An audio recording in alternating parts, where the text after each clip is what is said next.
The night was quiet on the red moon of Xylon 4. The sky was always dark, and the air was thin. Most people stayed inside after sunset. They said the night had strange sounds. Some believed it was the wind. Others believed it was something worse. Jax was a simple human mechanic. He lived alone in a small metal cabin near the edge of the mining zone. Every day he repaired old machines and fixed broken robots. He didn't talk much. He didn't laugh much. His only friend was an old radio that played music from Earth. One night, while he was working late in his workshop, he heard a strange sound. At first he thought it was a baby crying. That can't be right, he whispered to himself. There were no babies here. Only workers, soldiers, and machines. He stepped outside. The wind was cold and dust flew across the rocky ground. He listened. Again, the sound came from far away, near the mountains. A soft cry, long and sad, didn't stop. The next night he heard it again, and the night after that, always the same cry, always from the same direction. Jax asked the other workers, "Have you heard the crying at night?" He asked. An old miner looked at him with fear. "Don't follow it," he said. "That's the sound of the dead. Something crashed there 10 years ago. Everyone who went to check never came back." But Jax couldn't stop thinking about it. The sound didn't feel evil, it felt lonely. 3 days later, Jax packed a flashlight, a small energy blade, and some food. He told no one. That night, when the cry started again, he followed it. The ground was rough. Rocks and old metal pieces were scattered around. The cry grew louder. It echoed through the empty canyons like a lost soul. He walked for an hour. Then he saw it, a narrow cave hidden behind large rocks. The cry was coming from inside. He took a deep breath and stepped in. The cave was dark. The air smelled strange, like old metal and burnt oil. He turned on his flashlight. The walls were covered in scratches. Not human scratches. Claw marks. He moved deeper then. He saw a shape lying on the ground. It was big, covered in blue fur that glowed faintly in the dark. Its body was shaking. It made the same soft cry, again and again, like a baby in pain. Jax froze. It looked like a wolf, but not like any wolf from Earth. Its body was longer. Its eyes were large and glowing white, and its legs had small metal implants. Half machine, half living thing. The creature looked up. Its eyes met Jax's. Jax held his breath.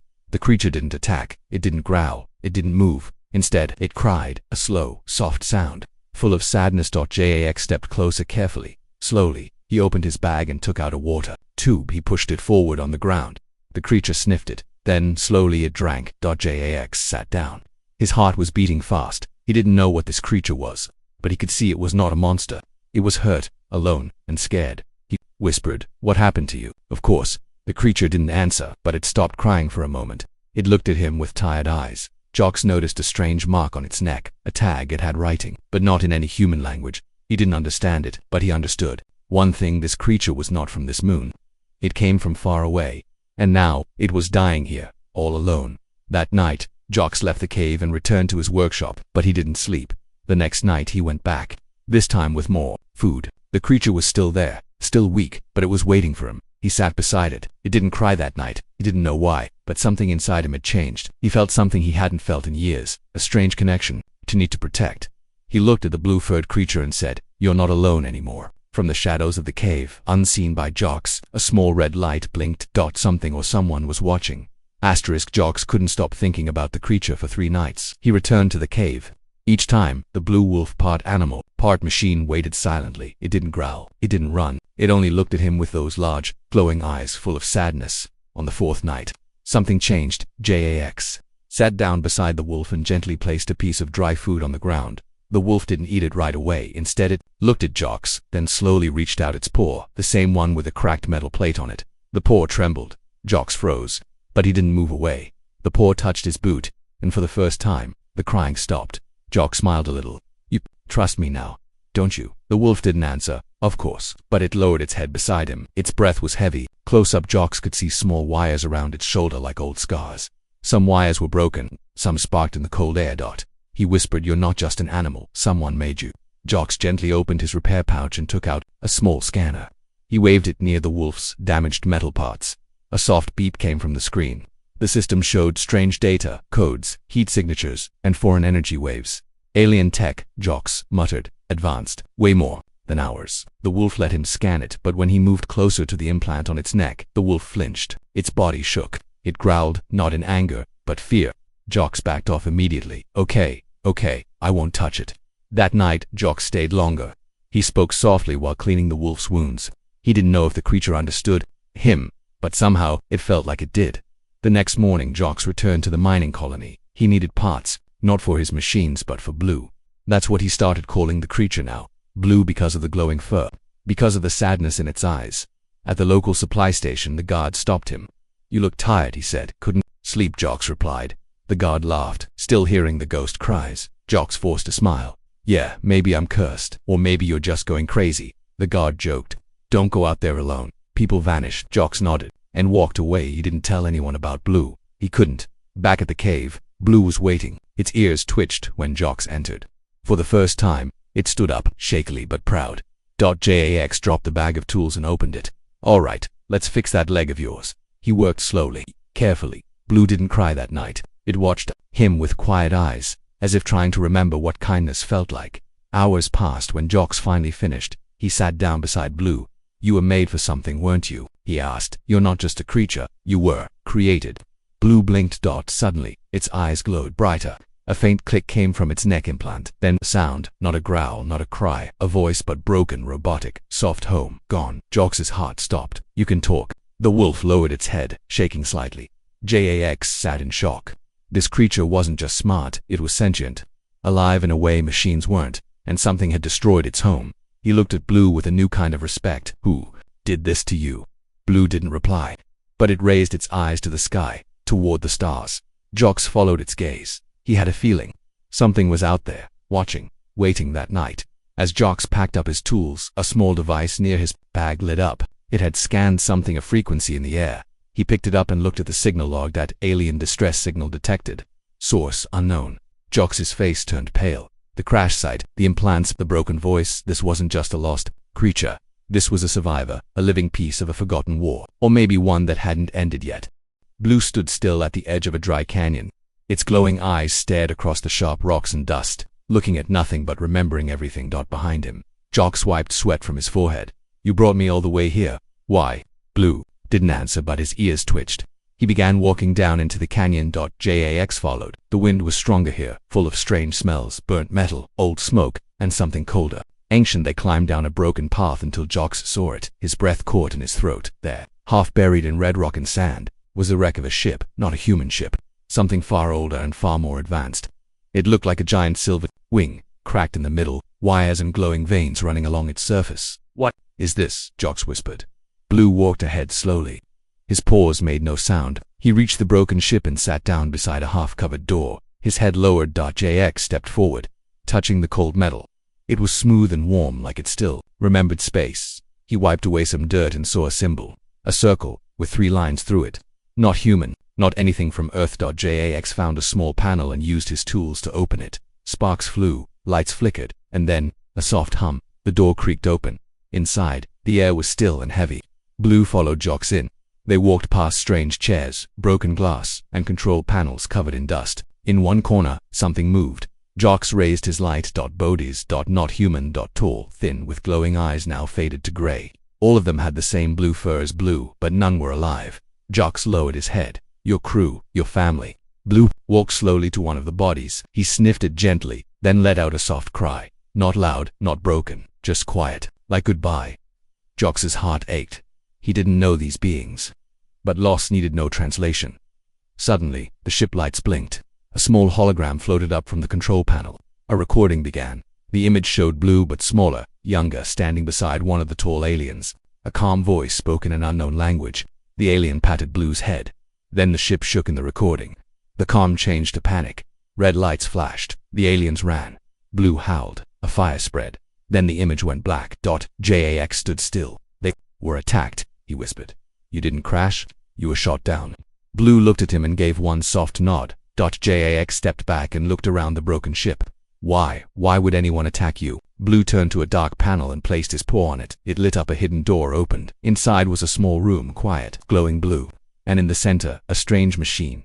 It looked like a seed spinning slowly, floating above a round platform. Symbols hovered around it. Energy pulsed inside. "What is that?"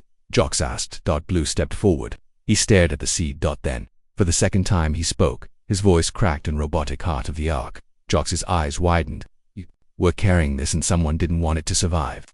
Blue nodded again. Jocks realized now, this wasn't just a ship. It was an escape pod, a last hope, and Blue, he was the guardian. Outside, Far above them in orbit, a satellite blinked, then blinked again. A signal was sent across deep space. Something had found them. Jocks stood at the entrance of the ship, looking up at the stars. Whoever did this to you, they might be coming back. Blue didn't move. Jocks clenched his jaw. Then we better fix this thing before they do. He placed his hand on the old metal. You saved this ship once, now I'll help save you. Asterisk. The stars above Xylem 4 were always quiet, but tonight, they blinked one by one, as if warning something was coming. Jax didn't notice at first. He was too busy working inside the wrecked alien ship. His hands were covered in dust and oil. He had pulled half the control panel apart, trying to fix the power lines that connected to the floating heart, the Ark. Beside him, Blue watched in silence. His eyes glowed softly. He had not cried in 2 days. He was healing. Jax looked up at him. I don't know what this machine really does, but if someone tried to kill you for it, I'm guessing it's important. Blue didn't answer, but he stepped closer and placed one paw gently on the floor. The Ark hummed like it could feel him. Jock smiled faintly. You two are connected, huh? Then the sky changed. A low rumble shook the ground. The air turned sharp, cold. Jax ran outside. He looked up. A strange light burned in the sky, red, deep red, like fire behind black glass. It wasn't a star. It was a ship, long, silent, and shaped like a blade. Jox's mouth went dry.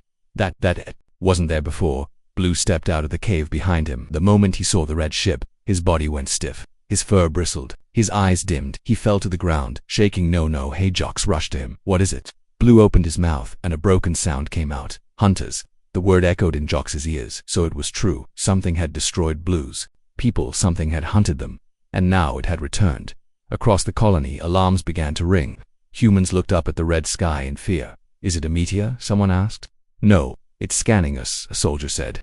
It's looking for something. Jox hid with Blue inside the cave. He wrapped a heat blanket around the trembling creature. What do they want? He asked softly. Blue's voice came out weak and hollow. Ark. They want to erase the last light. Jox stared at the glowing machine. But why? Blue closed his eyes. Because it heals, it remembers, it grows. Jox looked outside again.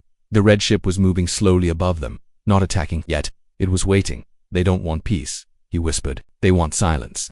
That night, Jox worked faster than ever before. He connected wires, rebooted systems, and used every tool he had. Sparks flew. Old circuits screamed. The ship was barely alive, but it was enough. Blue watched him, his breathing slower now.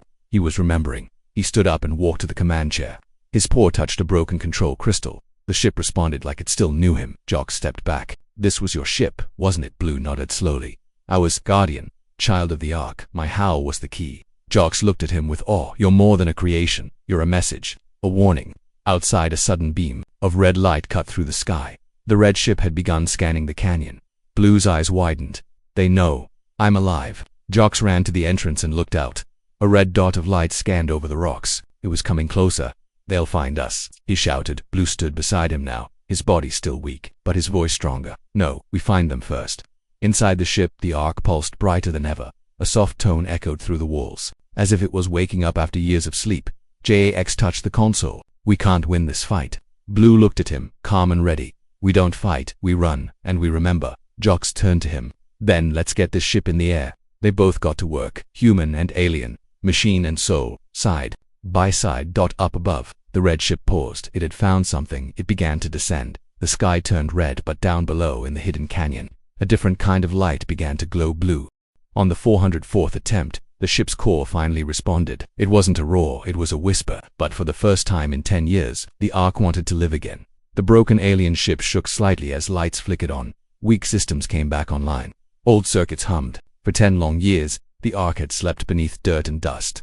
Now it remembered and it began to breathe. Jox stared at the glowing control screen. The words were not human, but somehow the meaning was clear. Core stabilizing, liftoff, possible. He let out a dry laugh. Seriously, after all these days, you finally decide to work. Behind him, Blue sat silently, his ears up, eyes focused. Jox turned to him. You did this, didn't you?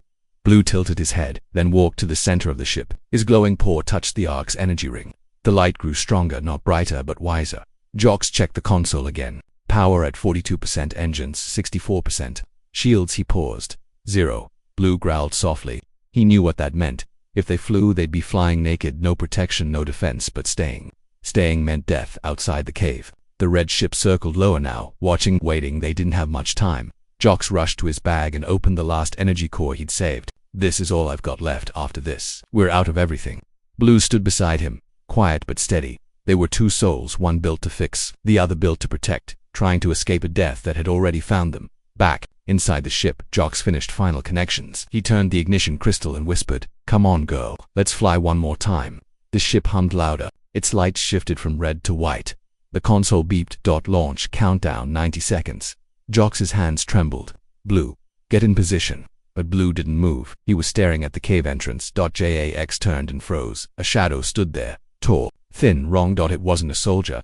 It was something else. Its body was black metal. Its face had no eyes, just a smooth plate, glowing red in the middle. It stepped into the light. Jox whispered, "It found us."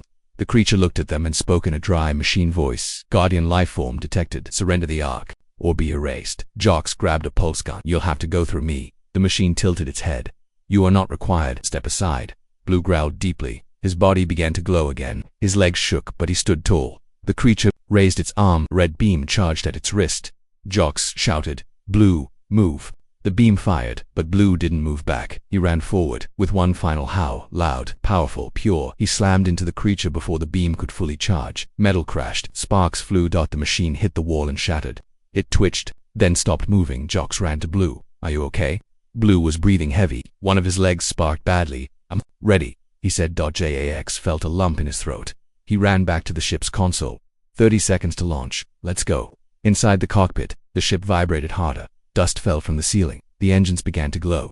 Blue limped in and laid down near the core, his paw still touching the energy ring.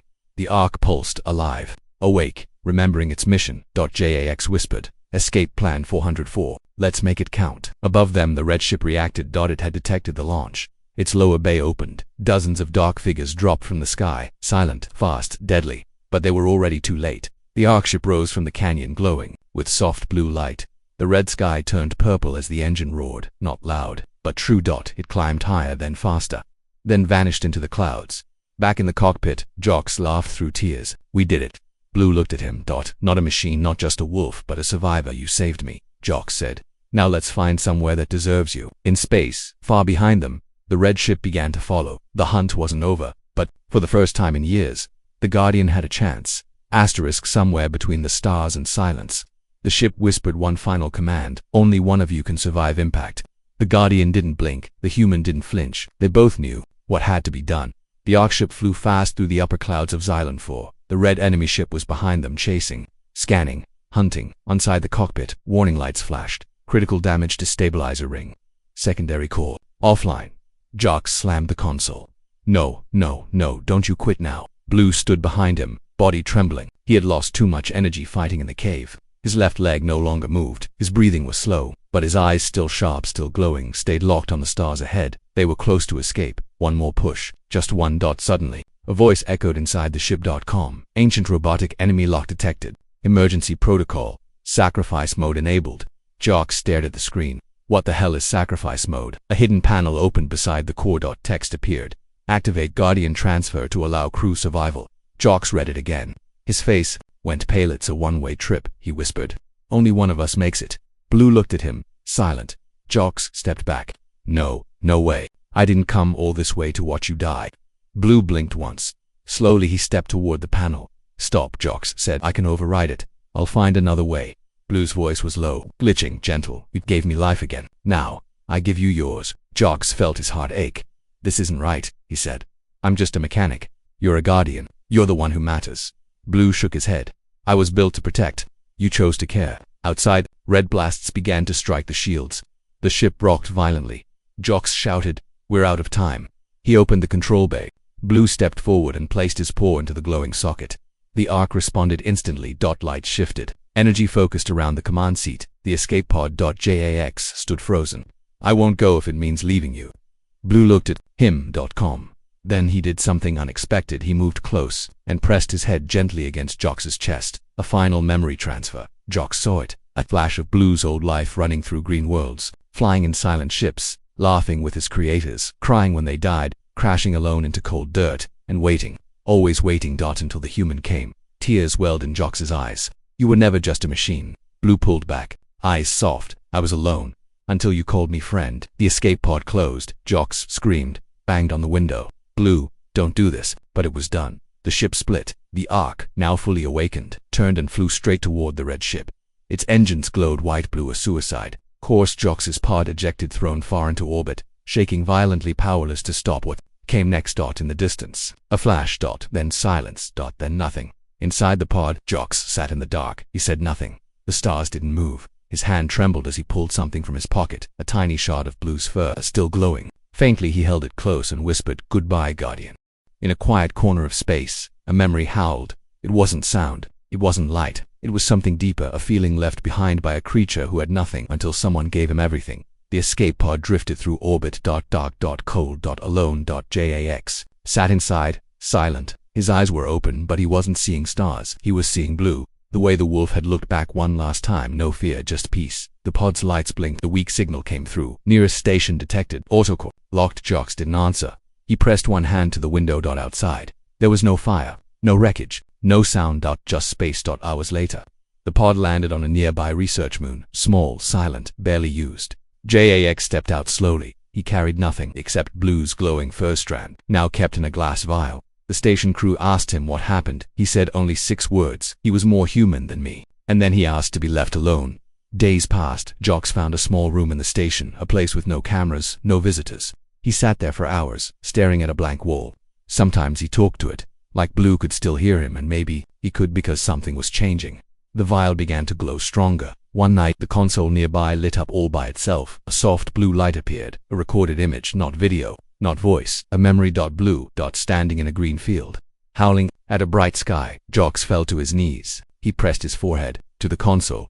The howl wasn't sad, it wasn't lost, it was full of something else. Hope. Later, Jox built something, not a machine, not a weapon, a marker. He placed it under the station's oldest tree, which no one ever visited. On the stone, he carved, "Here rests a guardian. Born in silence, died in light, loved by a mechanic." Then he walked away, not broken, but whole, in a way no one else could see. Years passed. People forgot the red ship. They forgot the strange energy storms and the cry in the dark. But they didn't forget him. Somewhere out there, the Ark's last echo still floated through space, a digital howl, a warning to some. A prayer to others, and to one lonely mechanic on a distant moon. It was the sound of a friend saying, "I'm still here."